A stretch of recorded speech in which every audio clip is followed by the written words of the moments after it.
how small groups can actually become a vehicle for mission on campus and among friendships as well.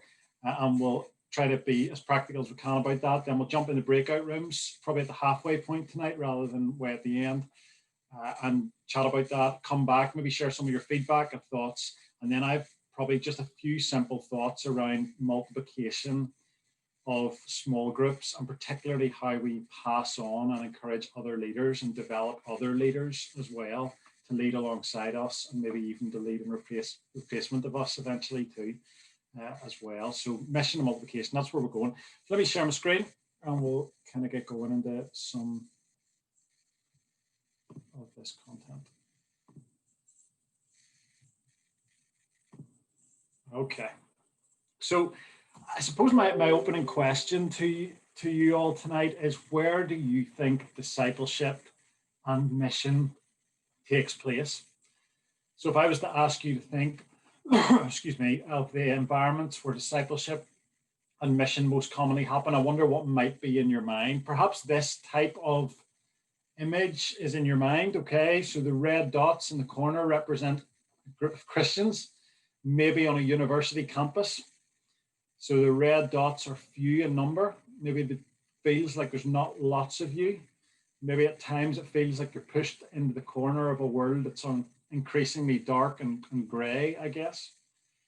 And maybe at times it feels like you're in the corner, desperately shining your light and trying to hold on to who you are, and maybe trying at times to gather together and draw other people to you or invite other people. And maybe the best hope that you have for this year is that a few little of the grey dots, a few other little red dots might be added to that image in the corner. That's maybe a picture you have of your small group or even your CU within your university.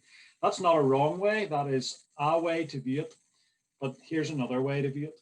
In this image, there's the same number of red dots that were in the first diagram.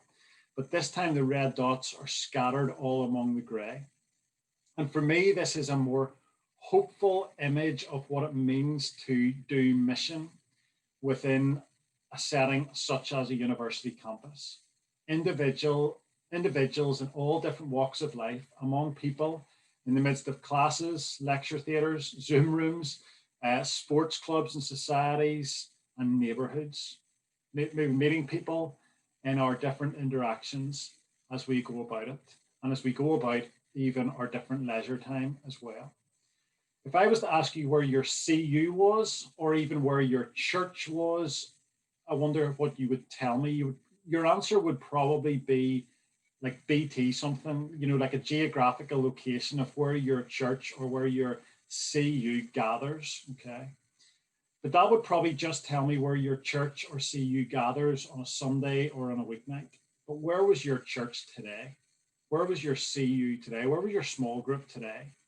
Because your small group was probably in all of their homes, perhaps, but in normal times, you might find them in schools and homes and offices and universities and shops and coffee shops. A church in any given day could be walking beside a confused teenager, teaching a lonely child, feeding a homeless man, caring for a broken woman. In all different walks of life, the red dots could be representing Jesus as they go about their everyday life. And in the words of Colossians chapter 3, let the message of Christ dwell among you richly as you teach and admonish one another with all the wisdom through psalms, hymns, and songs from the Spirit, singing to gratitude in your heart. So that sounds like a small group, doesn't it? It sounds like maybe even a CU gathering. And then Paul goes on to write, and whatever you do, whether in word or deed, do it all in the name of the Lord Jesus, giving thanks to God the Father. And then a little bit later in verse 23, he encourages us to, whatever we do, work at it with all our heart as working for the Lord. And I guess these verses combined with this picture of the red dots and this mindset of actually disciples of Jesus being on mission wherever they find themselves, I wonder what difference this would make to how we view mission on our university campus. Of course, we need to gather to grow, but actually we scatter to witness. We gather to grow, but we scatter to witness. And that should help us to cause, I guess, to view our small groups in a slightly different way, to view them as actually the training ground and not the end goal in themselves. But the small groups and the times that we gather, and maybe even the connections that we make beyond those meetings as well, they're the training ground or the fueling station for a life on mission. If you remember in week 1, we looked at this, the up and out triangle. And it reminded us or taught us that discipleship wasn't about or isn't about forming cozy huddles or inward cliques, but developing outward looking, forward moving, lost reaching, kingdom minded, mission focused communities of disciples.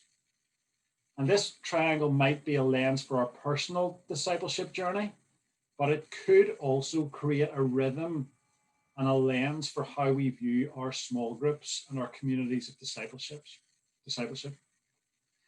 Because of course we will need to take time to develop an upward focus, Bible study and prayer, and worship. And yes, we'll need to develop community, sharing our lives, having social times together, talking and praying with one another. But we also need to have rhythms and opportunities to go out together and invite others in. And I guess we'll think about the practicalities of this later. But I first want to look at a Bible passage. So if you have a Bible close at hand, I would love you to just turn with me to this passage and just keep it open as I make a few comments on it. I'm just going to make a few simple observations and think about what this might look like as a small group, because essentially what Jesus was doing in these 2 chapters, so Luke 9 and 10, let me set the scene just as you look it up. In the opening chapters of Luke, Jesus spends most of the time ministering and teaching his disciples. So in chapter 5, he calls some to follow him. We thought about that in week 1. In chapter 6, he teaches them. In chapter 7, he performs miracles. In chapter 8, he teaches parables and performs more miracles. And throughout all of this process of these sort of 5 chapters, Jesus is preparing them. He's teaching them, equipping them, showing them, leading them, he's building them up, if that's the kind of metaphor. And in these opening chapters, it's Jesus who's doing all the teaching. He's doing all the miracles. He's sharing the parables. He's healing the sick. He's ministering to the crowds. But in Luke chapters 9 and 10, there is a shift that happens, okay? So it's like, I describe it as the hinge point in the Gospel of Luke. It's the change in the narrative, because suddenly in these 2 chapters, Jesus suddenly turns the spotlight, first of all in Luke 9 under the 12 disciples, and then in Luke 10 under the 72, or these wider group of followers, and he commissions them to do the same as well. And basically what he's doing is the things that you've seen me do, the things that you've heard me say, I now want you to go and put them into practice and action. Okay, so let me read this together. Here's the first couple of verses. I'll read through to verse 9. After this, the Lord appointed 72 others and sent them 2 by 2 ahead of him to every town and place where he was about to go. He told them, the harvest is plentiful, but the workers are few.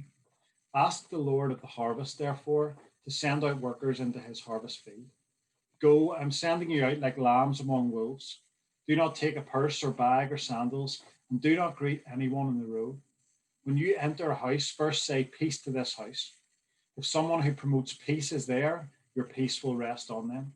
If not, it will return to you. Stay there, eating and drinking whatever they give you, for the worker deserves his wages. Do not move around from house to house. When you enter a town and are welcomed, eat what is offered to you. Heal the sick who are there, and tell them the kingdom of God has come near to you. Just for a moment, just take a moment where you are and have a scan of those verses again in silence. And just, Jesus actually gives some pretty strange and bizarre instructions here. Okay, so just where you are, have a read of it again. And what I'd love you to do is just maybe in the chat function, just type a few observations, anything you observe, anything you see, anything you notice about how Jesus, I guess, was preparing his followers for mission. So what do you see? What do you notice? What strikes you about how he prepares his followers for mission, and then share some things with his position? Brilliant. Okay. Let me just make, this is an exhaustive list. There's lots of observations that you've pulled out. But let me pick out four, I guess, principles that I think Luke 9 and 10 teach us about mission, or might help us or give us clues about what mission can look like. Okay, first of all, I find it fascinating that Jesus throughout the whole gospel of the Gospels was preparing his disciples for them being, I guess, the apostles, doing the job of the apostles in terms of the foundation of the church and spreading his gospel. And actually, I find that Jesus' development of these disciples involved them being sent out to serve. So their spiritual formation. And that's why I said what I said earlier in terms of like Luke 5 and 6 and 7 and 8, Jesus is teaching and giving parables and doing miracles. But he was basically in Luke 9 and 10, he was moving them from the sidelines of observation to moving them to playing on the pitch. To use a sporting analogy, he was bringing them from the sidelines and giving them a role to play. We'll think about this later, even in terms of multiplication as well. But even Jesus, who could have done it all by himself, chose to involve other people in his mission. So, and also, he understood that their spiritual formation wasn't limited to just listening to him. It wasn't limited to classroom type style settings or just listening to sermons. But mission was going to be a training ground for discipleship. And actually, if you read on, and encourage you to do that beyond this session, if you read on in the next, later in that chapter and beyond, you see that the disciples were sent out and then they come back with either fresh hunger, or some of them came back with questions about prayer and why some miracles couldn't take place. They came back with stories of transformation, and it shaped them, it shaped their thinking. So actually, by being sent out on mission, it actually trained them and equipped them as disciples. And I guess what I'm trying to say through this is, in your small groups, the only way, small group discussions and Bible studies are not the only way that disciples will be formed. Okay, we need to develop communities of disciples who are active in their faith. And I believe that goes beyond just them serving in their church as well. Think about the red dots, where the red dots scattered among grey isn't just where mission takes place, it's actually where disciples are formed as well, as they learn what it looks like to share their faith in a hostile environment, picking up Jonathan's phrase, or they learn to pray like they've never prayed before because actually they're in a really difficult spot, or someone's asked them a challenge their faith or a difficult question. So without stepping into opportunities of mission, we won't exercise our faith muscles, but it's the same for a group too. And I think if a group doesn't have a missional dynamic or posture at some point, then actually it'll grow stagnant. And as we go in mission, then we grow in maturity. And I've heard it say, it's from a friend of mine who's on staff at our church in Carnmoney. And I've heard it say from him that too often Christians in small groups treat the Bible in the same way that members of a gun collecting club, kind of act with a gun. So they take it out, they admire the gun, they polish the gun, and they talk about all the amazing features of the gun, but they never actually fire it, use it, or demonstrate its power. And I think we've got to move from simple, are we gun collectors or are we hunters? And so I think we've got to move from simply discussing the Bible, and hunters maybe isn't the best connotation for mission, but hopefully you kind of hear what I'm saying. We've got to move from simply just discussing the Bible together in safe places to actually demonstrating its power in people's lives. And I guess if we, groups or disciples who simply retreat into Christian bubbles, they'll probably stay safe, but they'll grow stagnant. And Jesus sent his disciples out. And we too should be seeking ways to engage our groups in mission, not just our lives. Okay. So what is our starting point for mission? Okay. Verse 5 in Luke 10 gives us a clue, and perhaps begins to answer some of the questions from earlier.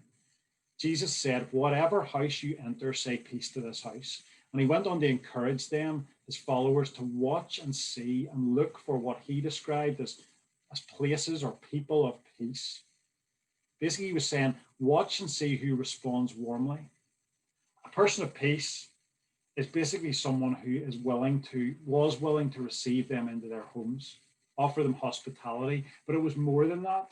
It was often to find a person of peace who would be a person of influence in that town or village, like a gatekeeper almost, or a person of maybe renown or influence who might open up doors for them with others. Think of Lydia Priscilla and Aquila in Acts.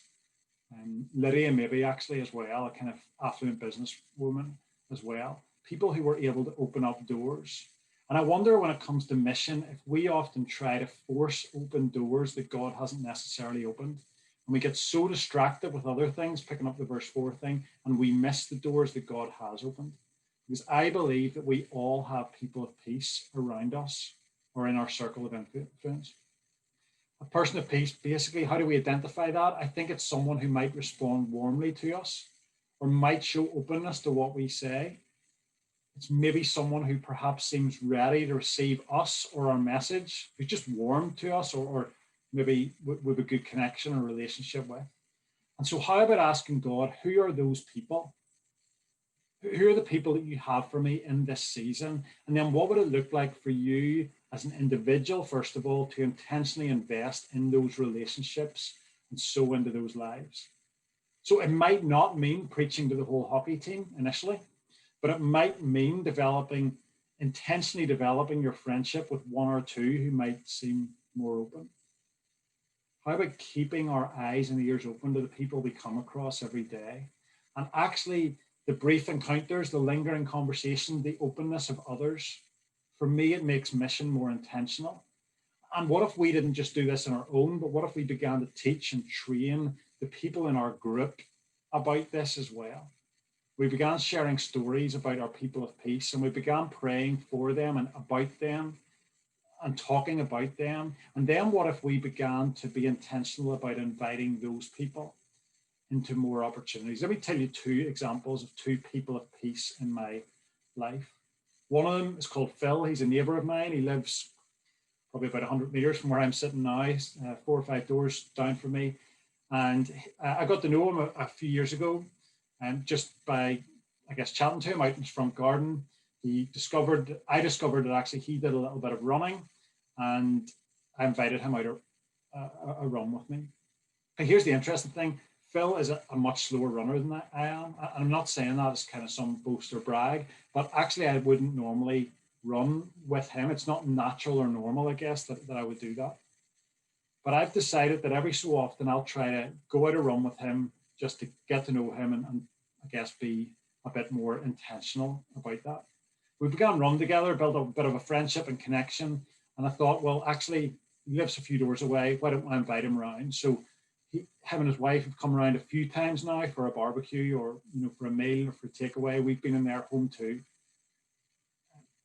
And that is kind of established into a bit of a friendship. Our church were running an alpha course a year ago. I thought this is an opportunity to invite Phil. I invited Phil, and you know what? That's almost where the story ends. I have no big dramatic story about Phil at the minute. Phil is not yet a Christian, okay? Phil decided not to come on that alpha course, but I had a conversation with him. But he did agree to come to our church carol service later on that year. And I continue to have good conversations with Phil at times, but I felt about faith, and at other times, it's pretty normal. But for me, he's in my mind, okay? He's almost, the person I think of whenever I think about sharing my faith. I think he's a person of peace. And then I want to tell you about Jim. Jim, who is a member of my running club. In fact, he's the chairman of it. And Jim just is a guy who's just really interested in people. And he's taken time when we've been out running and on various kind of club trips to ask me about what I do and about my job and ask me about my church. Jim, just a couple of months ago, donated randomly a lot of money to a fundraising effort that I was involved in. He saw it on social media, donated a lot of money to it. And then out in a run about a month or so ago, he begins to tell me about his daughter, who's really vulnerable at this point in time. She's been going through a really, really difficult time. I won't go into details. And he basically is telling, and I don't know why he's telling me, But I wonder if he is that desperate that he just wonders if some prayer might help. So I offer to pray for him, first of all. I said, I'll pray for your daughter. But then one night after training, I take it a little bit further and said, actually, Jim, could I pray for your daughter now? Could I pray with you? Jim really randomly, nothing more happens for several weeks. Jim randomly contacted me on Sunday morning to ask if his daughter could come to our church. She's student age, she's your age. And I always thought I was sowing into Jim's life so that he might come to faith. But his daughter, going through a pretty tough time in her life, he says, why don't you go to church? I know this church up the road, and I know one of the guys who is one of the leaders in it. And he sends her to church. Okay, he's not a Christian, but he sends her to church. He doesn't come with her. She goes, and then she sends a message to our church afterwards saying how much she enjoyed it, and she'll be back next Sunday. I don't really know where she's at, if I'm honest, spiritually. But Jim was the connection, the person of peace. Do you see it? So sometimes it's people who might open doors for us or be connection, give us connections. One last example, really quickly. Our church has been doing some mission in the local area over the past few years. A local kind of loyalist housing estate. In the middle of that housing estate, there's a community centre. And we decided that rather than running events in our church building, we wanted to do stuff in that community centre. Really randomly, we were approached by a local councillor who is involved in that community centre around this same time as we were wondering this, to ask us if we would ever consider doing something in that area. We developed a bit of a connection and friendship with him, and he's basically been able to open the doors of that community centre, give us access to it, and help us make connections in the area. A person of peace, okay? Again, that person is not necessarily a person of faith, but he has opened doors for us to share the gospel. Who is in your life that you could begin to intentionally invest in? How could you be intentional with them? And it's hard to love our neighbor if we don't even know their name. So how could you begin praying for those people in your class? How could you begin identifying people to pray for and be more intentional with? I'm going to keep going, okay? So sent together, Clara and Alice picked this out, okay? After this, the Lord appointed 72 others and sent them 2 by 2. I think we miss this in our mission. Often our mindset of mission is really individualistic. So it's, I am my small corner, you go and do that. And actually, that can be really, really hard. But I wonder what courage and confidence we're given as we begin to share in mission together, okay? Now, and what I want to challenge you about tonight, I guess, is how can you begin to engage in mission together as a small group? Now, perhaps you're thinking about the dynamic of your small group right now, and you're wondering how on earth, with the dynamic you have of Bible study and prayer and a bunch of Christians talking about how to follow Jesus and maybe making Christian jokes, how could that in any way be accessible to someone who doesn't know Jesus in your university? How on earth? Surely that's the last place that you would want to invite someone to, awkward and cringe and all that. And it's quite true. It is quite true that perhaps that might not be the best starting point. But often we go to the other extreme and we default to the large and organized Christian event to do mission for us. But that's not really being on mission together. It's more just attending an event. Sharing a video on Facebook is great. It's bold and courageous, but it's not necessarily being personal on mission, is it? So what about inviting a couple of people from your class around for a meal? Those people of peace that you're beginning to think about. And intentionally having 1 or 2 other Christians from your small group there. People who maybe might help the conversation flow. Christians that you wouldn't mind, introducing them to, if that makes sense. But you're introducing them to Christian community and they don't even know it. And also then perhaps it becomes easier then to invite them to something else in the future, because they don't just know you, but suddenly they know you plus maybe 2 others in your group or see you. And, or what about in your group interrupting your normal pattern of small groups every so often, Don't do the Bible study some night, okay, there's a shocking statement, and create a more invitational dynamic.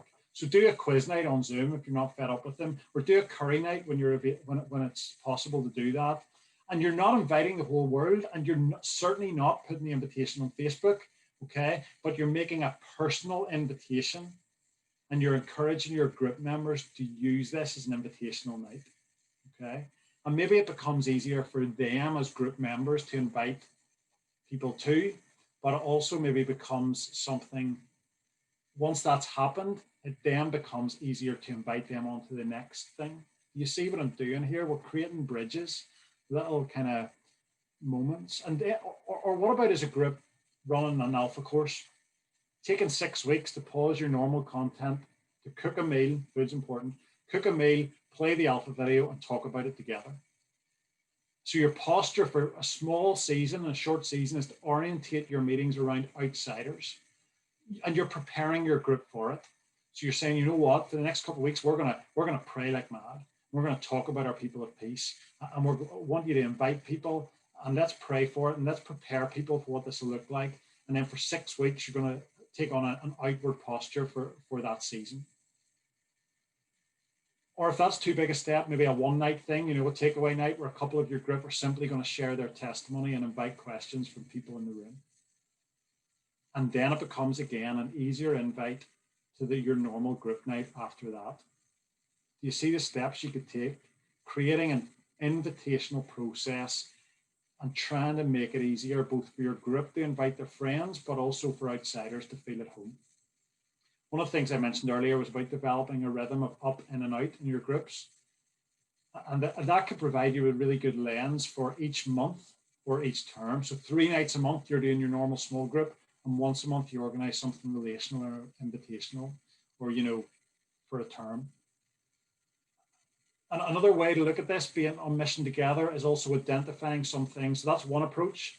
Another approach could be identifying things in the local community, like projects or initiatives that you could volunteer at as a group to offer your help, or to do an outward expression. So a local food bank, a homeless shelter, a homework club in a local church. But you're doing it together as a group, as an expression of your discipleship. And actually, it will build your community together as well. So it's doing mission in both organized and organic ways. You're organizing something as a group at times, but you're also seeking to let mission develop organically by scheming with 2 or 3 others at the fringes. Last little comment, and then we'll talk. Consistency. Jesus said to them, stay there. So once you find your people of peace, he said, stay there. Do not move around from house to house, in verse 7. So Jesus was encouraging them to invest in those relationships and sow into their lives. So it wasn't scattergun, it was specific. And mission might need moments of courage, but actually I think we miss the consistency. First of all, the consistency we need in our lives, but also the consistency maybe of our invitations with the people that we're intentional with. Jesus was encouraging his followers to find a place where they saw fruit and remain there, to not move around from group to group or thing to thing, but put down roots. Someone once said we can overestimate what we can achieve in 1 year, but underestimate what we can achieve in 5. And I've seen that and I've witnessed that. Last year in our church, we heard the testimony of a lady in her 30s who came to faith and was baptized.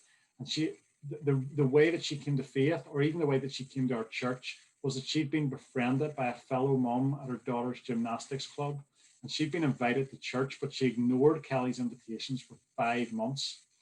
Until one day on a Saturday night, at a time of crisis in her life, she suddenly decided to get in touch with Kelly and ask her if it was okay to come along. She came to the service, it was okay. She liked it enough that she might come back the next week. She came back the next week, and there was an invitation to it. It was an alpha course, actually. She came on that alpha course, and 6 weeks later, she came to faith. And that's not going to happen at all. It hasn't happened to Phil, okay, but it happened to Sharon. Through the consistency of Kelly's life and her invitations. This is about week by week living among and responding well, inviting in and helping with. Who do you live with, study with, socialize with? And how could you be consistent in being invitational to them and intentional with them when it comes to sharing your faith? And how could you equip your group to do that? Okay. So what I'd love you to do in the breakout rooms, okay, is to reflect on these 4 principles. Okay, hopefully you've kind of maybe jotted them down, but just in case you haven't, they are a training ground. Mission is training. people of peace, being sent together, and consistency. I'd love you just to chat about maybe one or two of those and what ones that you find most useful as you consider how to better engage your small group in mission. So Andy, over to you to sort that. And then if we're back maybe about 7 o'clock, I've just got kind of one model to share with you around multiplication as well. I guess what I want to encourage you as we finish is to have a vision for raising up other leaders and multiplying your groups. So actually, what would a vision for your small group look like that actually by the end of the year, it wasn't just, deeper and better, but actually you had actually divided and become two groups? Because we're scared of that talk in the church, oh my goodness, there's division, because we associate division with disunity. But what if actually success could be division in a healthy way? What if you could grow a group to split it so that actually you could be accessing, or more people could be accessing the tools of discipleship and mission? This is a little image on the left of kind of centralized leadership, I guess, where lots and lots of people come to one thing. And there's a time and a place for that, the kind of weekly gathering is a place for that. But actually, decentralized leadership or multiplication, I guess what I'm talking about is multiple places where that is happening and lots of leaders are contributing. And this is a biblical idea, okay? So Paul says to the early church in the church in Ephesus, he said, Christ himself gave the apostles, prophets, evangelists, pastors, and teachers. Why did he give them to the church? The reason was to equip God's people for works of service so that the body of Christ may be built up. In other words, Jesus gave these leaders to the church not to do all the ministry themselves, but to help equip everyone else for ministry. That's a huge shift. The phrase in the church is the priesthood of all believers. I might have mentioned that before. I can't actually remember this group, but and it's this belief that every Christian shares the responsibility of ministering to other members in the community of believers. So what could that look like in your small group? Okay. And in a book called Lead by a friend of mine, actually, Carl Martin, he writes this. He says, one of the biggest problems of any leadership is control. At the root of much control is the false idea that as a leader, it is your ministry, your church, your calling, and your vision. It's not my vision, so others can contribute to it. It's not my pulpit, so others can have a go in it. It's not my boardroom, which means others can have opinions in it. It's not mine, it's his. My call as a leader is not to get those who follow to serve my passion and my dream.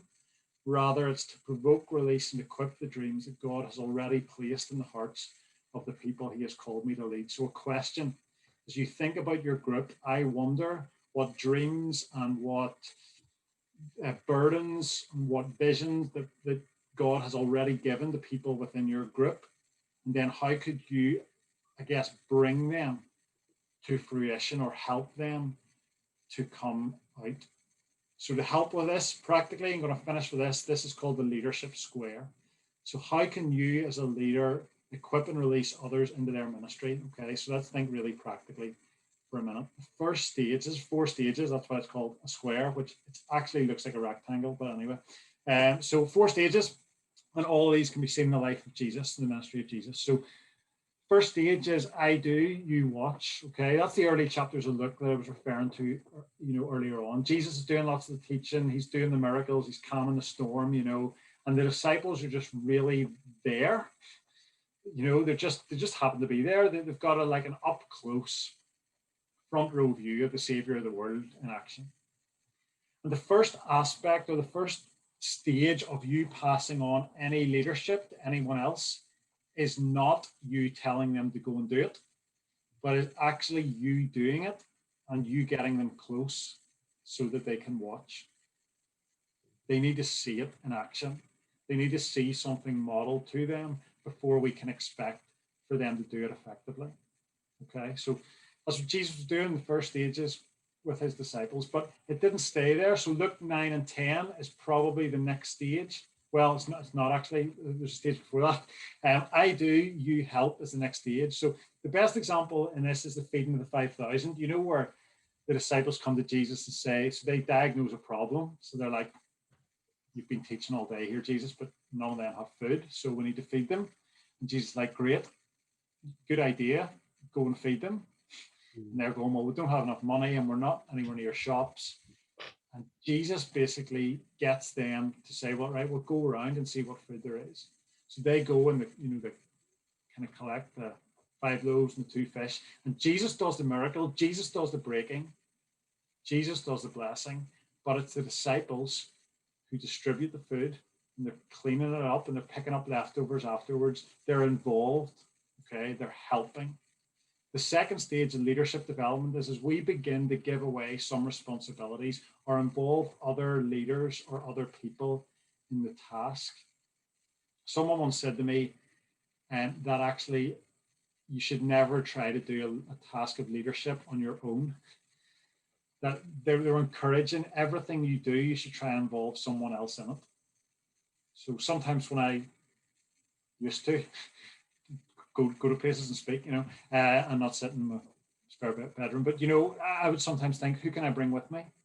Who can I bring with me? Maybe to help, to share a testimony. I can remember going to speak at an event in Donegal, a kind of weekend event, and I'd spoken at it before, and I got called up by a guy organising, a guy called Andy Lambert, and you might know him well, works for Exodus. And Andy rang me and he said, Rick, I'd love you to come and speak at this weekend thing. I'd love you to come and stay for the weekend and speak each night. And I thought, yeah, I'd like to do that. I thought it would be something I'd like to do, but I'd done it before and I was kind of worried maybe, I don't know, would it be fresh? And so I thought about it for a few days and I rang Andy back and I said, Andy, I'm going to come and I will provide you with speakers for this weekend. If you're willing to trust me, though, I'm going to bring 3 people with me and they're going to help me to do the talks. And so he said, yeah, I trust you, that's fine. So I invited 3 younger people who I believe have gifts in Bible teaching. And they came and, on the first night I went first. But even before that, I had met with them and would kind of shape the theme and use their ideas and would create talks. And I'd given them little bits of feedbacks. The first night I speak for the first 5 or 10 minutes, and then I hand over to Lisa, and Lisa takes over and she smashes an amazing talk for the rest of the night. And the next night, Connor has a go, and he kicks off, and I finish the talk. And then the third night, Caitlin has a go, and it's just brilliant. And basically, it was brilliant. I had a great weekend. I did very little. But actually, if I'm honest, it was probably harder. It was easier for me to go there and smash out 3 talks. I know how to do that. But actually, it was harder for me. It took more time for me to meet with them and to help them and give them feedback. But you know what? It was better. It was better. That event was better for having those different voices as part of it. There was younger voices even speaking into it. How can we involve people in leadership tasks? But the third stage of this is actually the hardest shift, okay? So it's you do and I help. So this is where we begin to give people responsibility. This is Luke 9 and 10, where Jesus is giving them instructions. In some ways, he's laying the foundations, and then he's saying, you go and, build. So he gives them instructions, he tells them what to do, and then he sends them out. So he was helping them. They were going out in the power of his name as well. He was debriefing with them afterwards, but he was giving them responsibility. In a small group, this might be, well, the second stage in a small group might be, getting people to lead certain elements of a night. Stage 3 is probably about giving responsibility over to them, saying, I'll still do certain things, or if you want to bounce anything off me, or maybe I'll meet you afterwards and we'll discuss how it went. But how can you begin to give people responsibility? This is preparing them for leadership, but you're still, kind of helping them with it. In a church-based context, this might be a minister who asks someone to lead something, and the minister maybe is still announcing it or putting it in the bulletin or booking the rooms and doing those types of things, and making sure the person feels equipped in what they're doing, but the other person is leading. Last stage is you do, I watch. I don't know if this is theologically right. Jesus isn't watching, from heaven. He's involved, but in a physical sense, the Great Commission and the Ascension, he physically left them. And Acts 1:8, he says, you will be my witnesses. Matthew 28, you know, go and make disciples. He sends them to do it. And he leaves the task of, I guess, building the church in their hands. Peter, you're the rock on which I'll build my church. So, and the gates of hell will not prevail. So, you know, how can we not just then help them, but actually this is the kind of transition of responsibility on, and saying, actually, now it's your turn to have a go, to lead, so that you retire as a leader. No, so that you go and start with someone else, or you go and lead somewhere else. So for me, this is like a process, I guess, of multiplying leaders. It's not just, and what I think we often do in the church, certainly what I see, is that we start at stage 1 and we jump straight to stage 4. And it's like kind of good luck, God bless. You know, it's I've done this for like 15 years in the church. Now it's your turn. I'm retiring. So, you know, good luck, God bless, have a go. And people are like, well, we don't really know what you did. We don't know how. So instead, how can we walk people through a process that actually can help them? And last little comment in this, who do you start with? 3 I's, okay. Wouldn't be me if it didn't start with the same letter. Identify, you know, so who is in your group who you think could make a greater contribution? You're not asking them or telling them they're going to be the future leader, or, you know, scaring them off. Just identify people who could make a greater contribution. And that's really multiple people, okay? So we're not throwing our eggs into one basket of a person, but we're, you know, identify multiple people.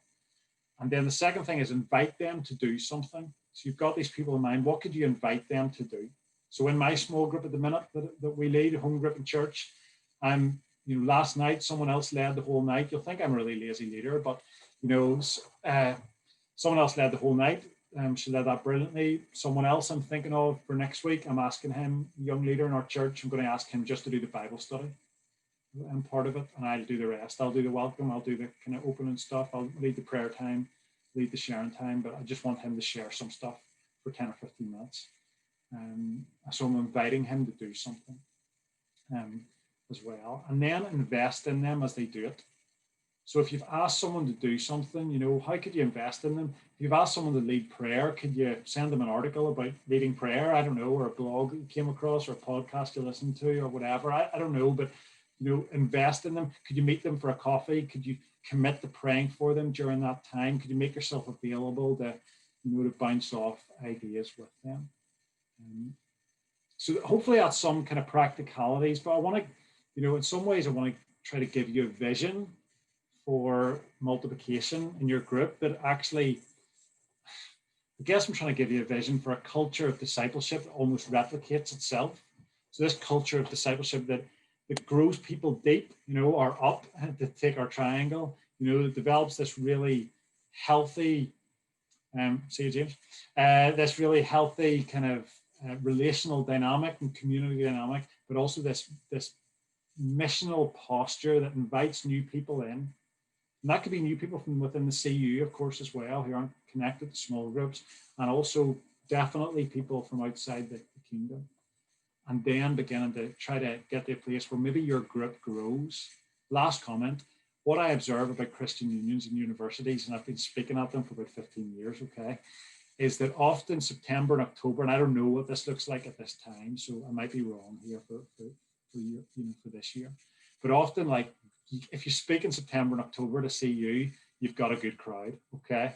You speak in March and April, you know, and often it's kind of this, you know, we start really strong and numbers are really high, and then it dips. What about if your small group went the opposite way this year? If you started small, if you went deep, if you invested in people and built a really healthy culture, and then you began to seek, train up people, how they could be missional, find people of peace, invite people in, and maybe in easy ways first, and actually, and from the CU as well, and invite people in and have this model of multiplication, so that maybe by 2/3 of the year, you're meeting separately sometimes, you know, still maybe this big one group, one WhatsApp group, meeting a couple of separate times, but this kind of vision of multiplication, but you're replicating leaders as well, so that when you leave university, you know, there's people who aren't just dropped in it, but they're actually trained up to do it as well. The best training ground isn't these type of things. Okay, the best training ground is taking people with you on a journey of leadership and equipping them along the way. I'm done, but I would love to hear maybe I think it was 6 or 7 minutes.